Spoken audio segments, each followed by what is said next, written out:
When the House Went Quiet, Part 1. Lucas Marshall opened his eyes to the haze of post-surgery anesthesia, the sterile scent of gauze and disinfectant still clinging to his skin.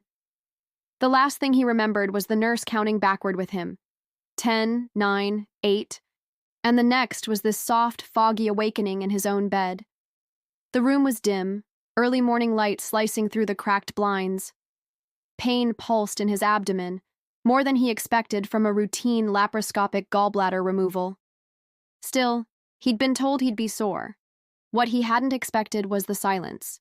No movement, no voices, no one in the kitchen rattling pans, just the hum of the fridge and the occasional creak of settling wood in the big house he'd bought 5 years ago when the tech company he'd co-founded finally hit gold. The place had always felt a little empty. He'd never needed much, but now that emptiness felt hostile. He reached for his phone, thumbed through missed texts. Nothing from Mom, nothing from Troy, nothing from Emily. He blinked.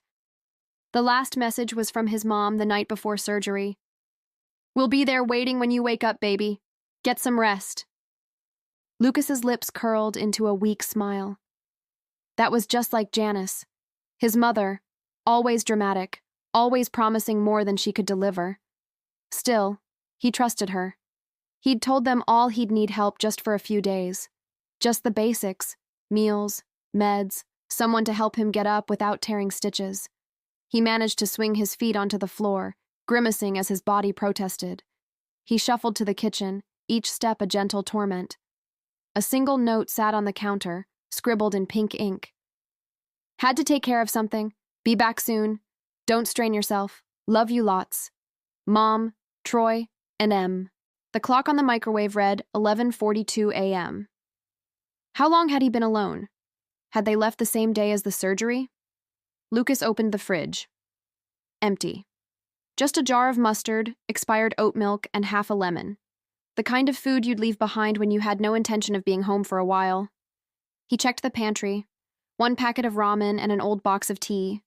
His stomach gurgled, equal parts hunger and nausea. Pain radiated up his side. He leaned against the counter, breath shallow, and reached for his phone again. This time, he opened Instagram.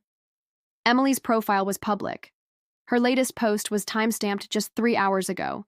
It was a boomerang, her twirling in a flowing beach dress, arms stretched wide, ocean behind her. "Aloha, baby, Maui vibes vacation mode." Lucas stared, the words not quite processing. Maui. He clicked over to Janice's Facebook, a selfie of her and Troy on a catamaran, both with plastic leis and cocktails. Caption: "Living our best life. First real family vacation in years." A slow, hollow chill passed through him. He scrolled deeper. Photos of tropical breakfasts, spa robes, ocean views. Dozens of comments, all praising the family's well-deserved break. He stood there for a long time. Then he slowly sat down at the kitchen table, alone in the house he'd paid for, recovering from surgery without even a bottle of water in reach. 3 days passed. Lucas had resorted to food delivery. He kept the visits short, gritting his teeth to meet drivers at the door. No one called, no one texted. The silence had grown deeper, and in it Lucas began to take stock, not just of his recovery, but of the years that had led here. He'd paid his mom's rent since she lost her job at the real estate office, helped Troy with debt he refused to explain, covered Emily's tuition and never once asked her about grades. Every Christmas, every birthday, every holiday trip, they were only possible because of Lucas. And yet, when he needed them most, they were sipping Mai Tais 2,000 miles away. On the 4th night, while sipping lukewarm broth and scrolling through his financial app, he paused. He had never tallied it before, not all at once. But here it was, $2,800 month to cover his mom's rent, $900 month for Troy's truck payment, $12,000 in total to cover Emily's community college tuition, which she never finished. Countless loans for groceries, car repairs, utilities, vacation fundraisers Lucas had kept giving, quietly, because they were family. Because it felt good to lift the burden. Because he could. Because love, to him, had always meant sacrifice. But now the weight of that sacrifice felt different. It felt like a leash. a contract he'd never agreed to sign. He clicked a few buttons. First the credit cards, canceled. Then the rent autopay, disabled. Troy's truck? Lucas hadn't told them it was leased in his name. The payment notice was forwarded to collections. He stared at the account balances. They were fine, more than fine. But the silence in the house, that was not. He sent a single text. Hope the view's worth it. When the house went quiet, part 2. Lucas didn't bother checking his phone for a reply.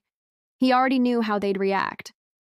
By day 2, the messages started trickling in, first confused, then panicked, and eventually furious. Janice's voicemail cracked through the stillness of the cabin like a shard of glass. Lucas! What the hell? We're stranded. Do you know what kind of charges we're racking up here? I thought you said you were okay with helping out. How could you do this when we're on vacation? Troy followed with something blunter.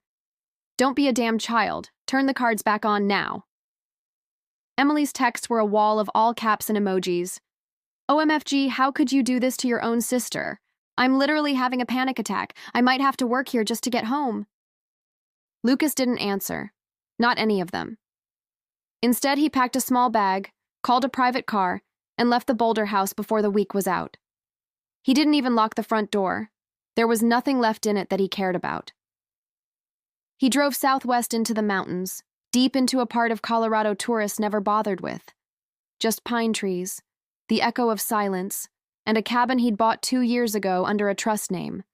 Something he'd meant to turn into a weekend getaway, but now looked like salvation. Each day in the cabin brought new strength.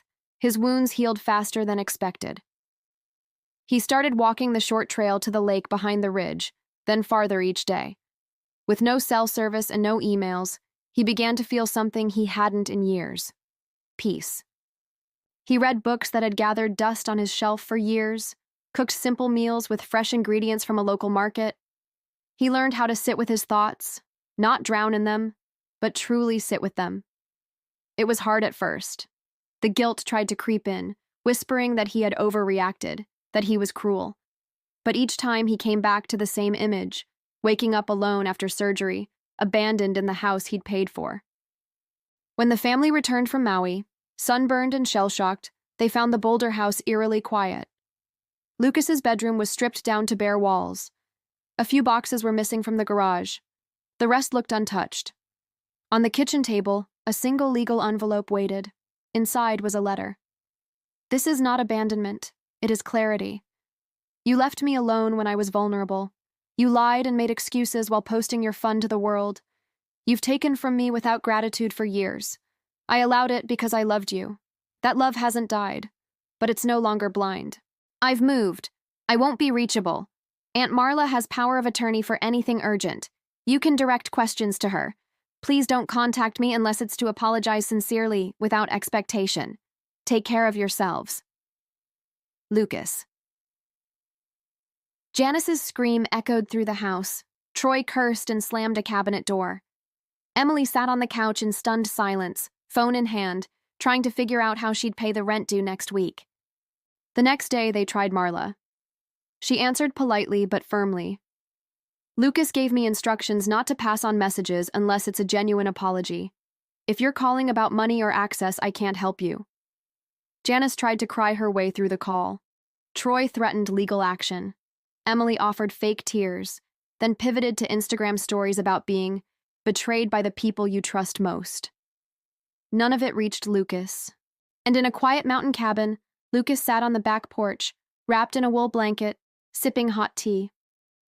The late afternoon sun filtered through the pines, warming the deckboards beneath his feet. He didn't feel angry. He didn't feel smug. He felt free. His phone buzzed once, deep in a drawer where he'd put it days ago. He didn't reach for it. Let them learn. Let them struggle. Let them grow. He'd done enough. Now he was choosing himself. And in that quiet, he began to imagine a life not built on obligation, but intention. One step at a time, Lucas was building something new, something better, something just for him. If you like these stories and videos, make sure to like, comment, and share so we can make some money from ad revenue and continue getting better and better with our publications. We strive to donate a portion of everything we make to charities that make a difference. Let us know if there is someone or thing you want to support. Thank you for staying until the end and enjoying the story.